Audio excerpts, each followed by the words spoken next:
বিএনপির চেয়ারপারসন তারেক রহমানের দেশে ফেরাকে ইতিবাচক মনে করেন এনএসপি, জামায়াত সহ সকলেই। 25 তারিখে ইনশাআল্লাহ আপনাদের দয়া আল্লাহর রহমতে আমি দেশে ফিরে যাব। স্মরণকালের সর্বোচ্চ জমায়েতের প্রস্তুতি নিচ্ছে বিএনপি। এই আগমনে দেশে না ফেরা ঘিরে রাজনৈতিক সমালোচনার যেমন অবসান হতে যাচ্ছে, তেমনি সংকট মোকাবেলায় তারেক রহমানকে সমাধান মনে করছেন এই রাজনীতি বিশ্লেষক। 15-16 বছরে তার যে রাজনৈতিক দলগুলো, সহযোদ্ধা মিত্র রাজনৈতিক দলগুলো আছে, বিএনপির টানাপোড়েনের যে জায়গাটা আছে, সেই সংকটের একটা সমাধান হবে তারেক রহমানের উপস্থিতির মধ্য দিয়ে।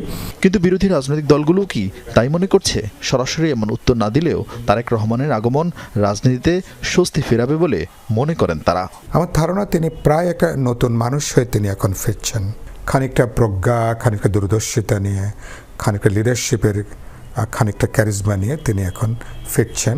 বিদ্যমান যে রাজনৈতিক সংস্কৃতি যে পর্যায়ে, এ সময় এটা একটা গুরুত্বপূর্ণ একটা, আমি মনে করি একটা উপাদান যুক্ত হবে। এই অস্থির সময়ে তার নিজের দলের জন্য, সার্বিক রাজনীতির জন্য তিনি দেশে থাকাটা, এটা আমরা মানে ইতিবাচকভাবেই দেখি।